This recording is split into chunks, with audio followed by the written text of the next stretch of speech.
And here is the update that changes the conversation this week.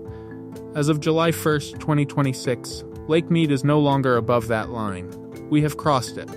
The reservoir is sitting at 1,044.56 feet, 5.5 feet below the power efficiency threshold.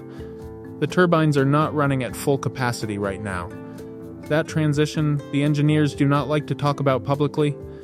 It has already happened, quietly, without a headline. As we open July 2026, the latest official readings show Lake Powell sitting at 3,526.05 feet above sea level. On the surface, that sounds manageable. But here is what that number actually means. The reservoir is operating at just over 23% of its total capacity. It is sitting exactly 173.95 feet below, where it should be at full pool of 3,700 feet. And the spring snowmelt that gave it a brief, modest bump earlier this season? That support is now fading fast. The snowmelt window is closing. Summer has arrived, and summer does not forgive weak fundamentals. And today is July 1st, which means we are now entering the single most demanding month on this entire river system. July is when evaporation peaks. July is when air conditioning demand peaks. July is when the grid is most vulnerable, and the lake has the least room for error. The fundamentals are already weak. The timing could not be worse.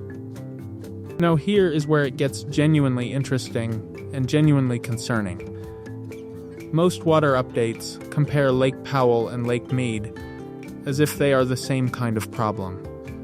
They are not. They behave completely differently, and understanding that difference is the key to understanding what is actually coming for the Southwest. Lake Powell responds primarily to hydrology, to what nature gives.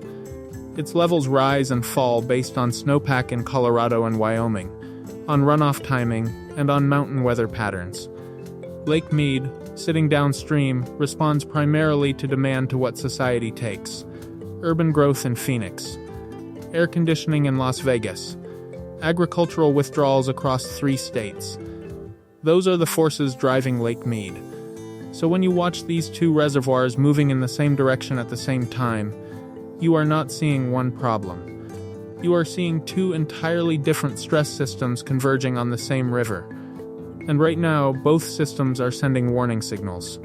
Here is something that rarely gets discussed in standard water coverage, and I think it deserves your attention this morning. The snowpack we received this past winter was not completely absent. We got some snow in the Rockies. The problem is that an alarming percentage of it never became river water. 2 invisible processes stole it before it could reach Lake Powell. The first is sublimation. When spring temperatures spike and winds pick up, snow does not always melt into liquid. It converts directly into water vapor and disappears into the atmosphere, bypassing the ground, bypassing the tributaries, bypassing the reservoir entirely. The second is soil moisture deficit. After years of drought, the soil across the entire Colorado River basin has become extraordinarily dry. When the snow does melt, the first wave of that water does not run into the river. It soaks into the parched earth like water hitting a dry sponge. The soil drinks first. The river gets whatever is left. What this means practically is that we are now living in a world where a reasonably decent snow year can still produce deeply disappointing reservoir results. The relationship between snowpack and water supply, the relationship that water managers built their entire careers around, has fundamentally broken down. That is not a minor adjustment. That is a structural shift in how this river system works. Now let's go deeper into Lake Powell, literally. Something is happening inside that reservoir right now that rarely makes the news, and it has serious consequences for everyone downstream. During summer, large deep reservoirs stratify.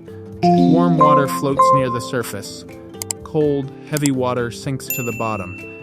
Glen Canyon Dam draws its water from deep intake tubes located at 3,470 feet elevation, pulling that cold bottom water through the turbines. As the lake level drops, the warm surface layer sinks closer and closer to those intake points. Eventually, the dam begins releasing unnaturally warm water into the Grand Canyon downstream. For the river's native fish species that evolved over thousands of years in cold, clear water, this temperature shift can be catastrophic. It triggers invasive species, it disrupts spawning cycles, it reshapes the entire downstream ecology. Lake Powell is not just storing water, it is storing temperature, energy, and environmental balance. And as it drops, all of those things shift simultaneously. Now, Lake Mead faces a completely different hidden drain, one that gets almost no coverage. Lake Mead sits in the middle of the Mojave Desert. It is broad. It is wide. It has an enormous surface area baking under some of the most intense summer sun in North America. And every single year, purely through evaporation, not through releases, not through pipelines, just through the air, Lake Mead loses approximately 600,000 acre-feet of water. To put that in terms that land differently, that is twice the entire annual water allocation for the state of Nevada. Gone. Into the atmosphere. Every year. Without a single political negotiation, without a single vote, without a single news story. Extreme heat does not negotiate. It simply takes. This is why a prolonged heat wave across the Southwest is not just a weather story. It is a reservoir story. It is a grid story. It is a cost of living story. Which brings us to the infrastructure reality, the part that connects all of this directly to your electricity bill. At Lake Powell, the critical threshold is 3,490 feet. That is called the minimum power pool. With the lake currently at 3,526.05 feet.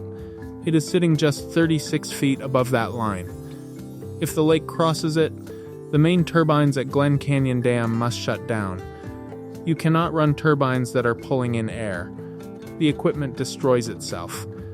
But getting water downstream to Lake Mead does not stop just because the turbines shut off. Water still has to move through the dam. And the only way to do that is through a set of backup bypass tubes, older infrastructure, narrower passages, never designed to carry the full burden of the river. Forcing that volume of water through those tubes at low pressure creates a destructive process called cavitation. The water moves so fast, it essentially boils inside the pipes. It creates microscopic shock waves. And those shock waves physically erode steel and concrete from the inside out. We are just 36 feet from relying on aging backup plumbing to carry one of the most important rivers in the Western Hemisphere. And downstream at Lake Mead, at 1,035 feet now, just 9.5 feet below where the reservoir sits, at 1,044.56 feet, 12 of Hoover Dam's 17 turbines must shut off for the same reason. An immediate 70% reduction in generating capacity. Overnight, when that power disappears, utilities scramble. They go into the open market and buy replacement electricity from natural gas peaker plants, the most expensive power that exists. And in the utility business, there is one rule that never changes. The utility does not absorb that cost. It passes it straight to you. That surcharge on your electric bill that you never quite understood, that is what it is. And before we close, the 24-hour movement. The latest daily data shows Lake Powell dropped another 0.14 feet, still falling as the seasonal support disappears. Lake Mead, however, managed a tiny increase of 0.09 feet since yesterday. A fraction. Less than the height of a coin. But in this context, any day the lake does not fall is worth noting, because the trend over the past 30 days has been almost entirely in one direction. So here is where we actually stand as of this morning, July 1st, 2026. Lake Powell is just 36